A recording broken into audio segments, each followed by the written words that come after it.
The goals as far as this evening are concerned are going to be primarily a little bit informational, a little bit educational, maybe, a little bit inspirational, hardly unlikely. I don't do inspiration.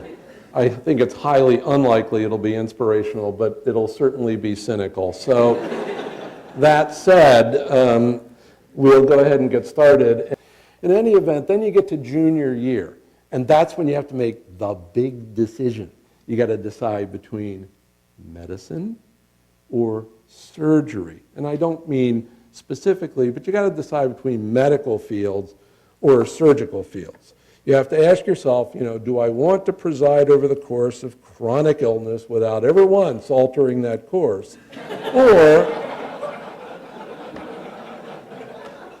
do I want to do something that'll make a difference? And, in any event, John Dillon had taught me what to do, and these are his only two rules with students. And they work then, and they work today. Don't ignore them. Don't ignore them. And treat them all equally. He didn't say you had to treat them nice. He just said treat them all equally, because everybody gets a piece of it. And I think that that's a very important message for a lot of the educators around here. But there's only two reasons to run, right? From an enemy and to the bathroom. Otherwise, there's no reason to run. And I show this only to you to prove that I did have hair at one point, as did Dean Mitchell, who I've known for about 30 years, when he had hair. Sam Weasel never had hair, but I'll presume. And I tell my own children, and I'll tell you, this is the one thing, the single thing that most students do not know how to do, and that's to fail successfully.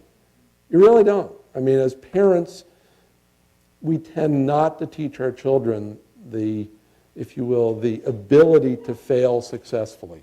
And I guarantee you, all of you will fail at some point. You will. And you need to get up, keep moving, and say, we're past this. I am becoming grouchy and irascible. Now, some of the residents say I've always been that way, and that's probably true, but I have decided, and this is the little bit that Linda Gwynn has seen before, that I truly am a curmudgeon, and I love it. It's wonderful. It's my life. And so I thought what I would do, I'm going to read one little thing that Linda's heard before, as Dean Mitchell, and then the rest of it is stuff they haven't heard before. But most of you are sitting there thinking, who the hell and what the hell is a curmudgeon? So I do need to tell you, as you look at this pantheon of wonderful curmudgeons, they're classic outsiders. They instinctively distrust conventional wisdom, and they challenge authority. They are proudly and aggressively out of touch with pop culture. Curmudgeons don't read. They don't read relationship books. They don't carry pagers. That's me. And they don't have TiVo. They don't do Pilates, Feng Shui, or aromatherapy.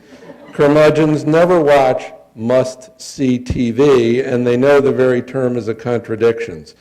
Curmudgeons aren't just funny or just mean. Part of what makes a curmudgeon is almost an allergic reaction to injustice. When confronted with it, he responds, that's Mark Twain if you can't read it, he responds with two powerful weapons, disgust and sarcasm.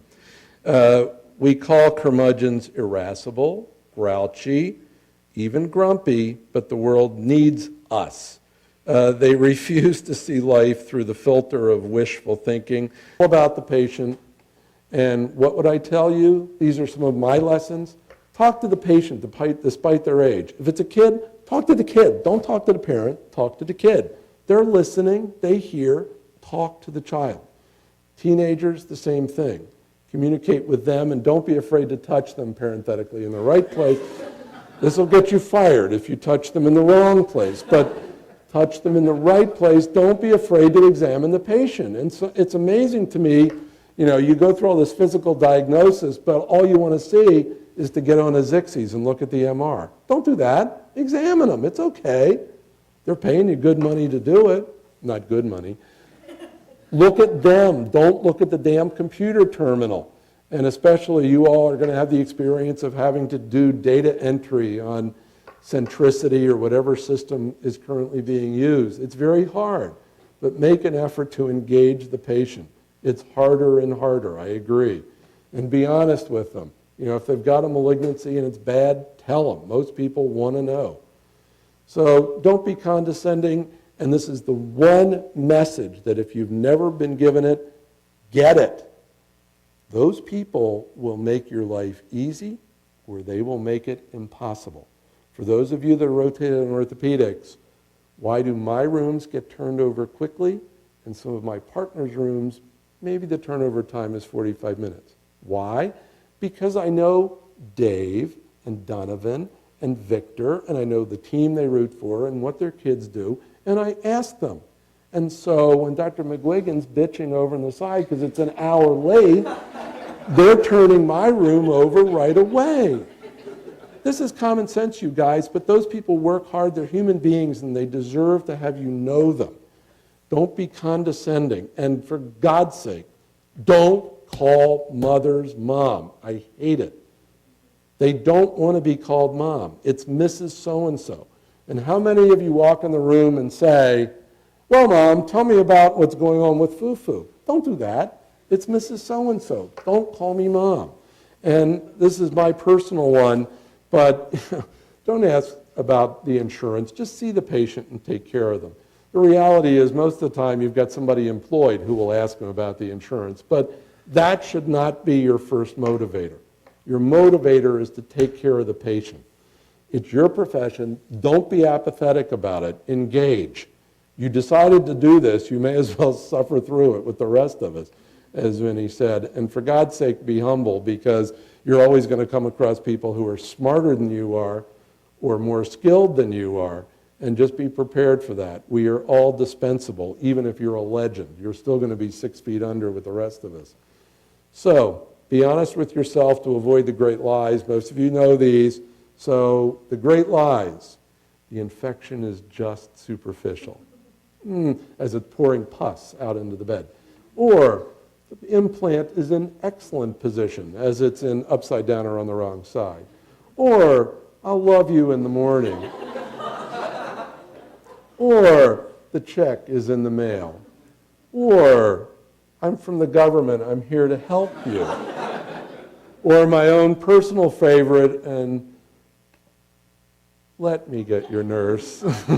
As you bolt out of the room while they're still yelling after you, it's a very important one that you should know.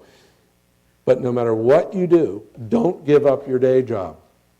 The dean didn't give up his day job. He still sees patients, he still treats children. You may do it on a scaled back scale, you may do it scaled back, but don't give up your day job, because depending on what happens in medicine, and God knows you all are going to see the revolution, you may need to be able to go back to that. So don't give up your day job. And a few last comments about life in general. This is a great quote, and I use it a lot. It's not the years in your life that count, it's the life in your years. But it's very true, and it's very easy to lose sight of that from where you're sitting now. Because the reality is life is what happens while you're making plans. And if there's one lesson I'll give you, this is the only lesson, then I'll leave it and shut up. It's the most important thing is your family. Not your profession, nothing else, not money, it's your family. And this statement is very true. I did have a lot of theories until I got married. Now I got no theories. I just got kids and grandchildren.